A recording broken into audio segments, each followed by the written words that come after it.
Assalamualaikum hai semua viewers. Okey, hari ini Kak Zaidah nak share resepi untuk berbuka puasa, sangat sesuai dibuat untuk berbuka puasa, iaitu pengat pulut hitam.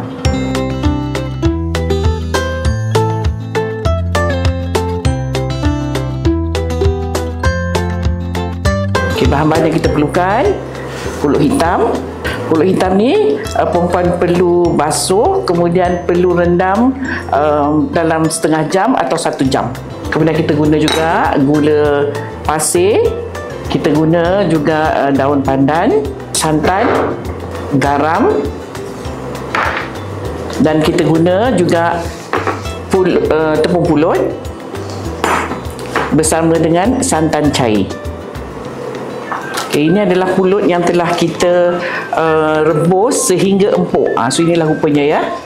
Okay, setelah kejadian pulutnya macam ni, kembang, first sekali kita perlu masukkan santan,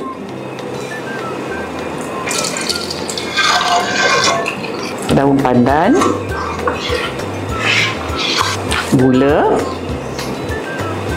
dan sedikit garam. Kena masak, kita perlu masak hingga dia mendidih. Okay, sekarang ni kita nak buat bola-bola pulut dia. So first sekali ni tepung pulut, kita masukkan sedikit garam, masukkan santan cair,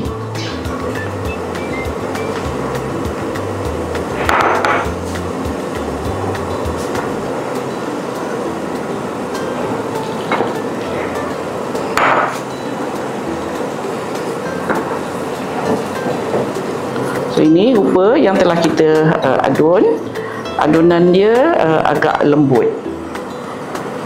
Okey, so now kita nak buat bola-bola pulut ni. Okey, kita didihkan air, letakkan sedikit daun pandan, kemudian kita bola-bolakan tepung pulut ni tadi. Ya, so kita terus masukkan dalam air yang sedang mendidih ni.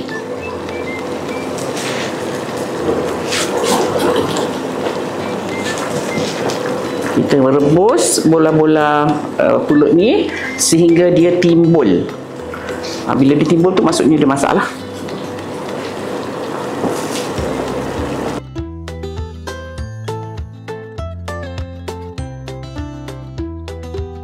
Okey, ada yang dah timbul tu maksudnya dah masak. So kita perlu angkat yang dah timbul ni ya. Okey. Kemudian kita terus masukkan ke dalam pengat yang dah kita masak awal tadi.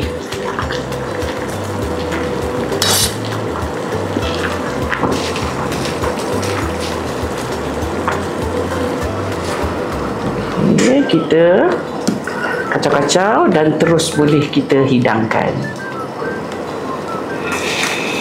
Alhamdulillah dah pun siap pengat pulut hitam Kak Zaidah untuk hari ini. So untuk perempuan di luar sana, selamat mencuba dan selamat berbuka.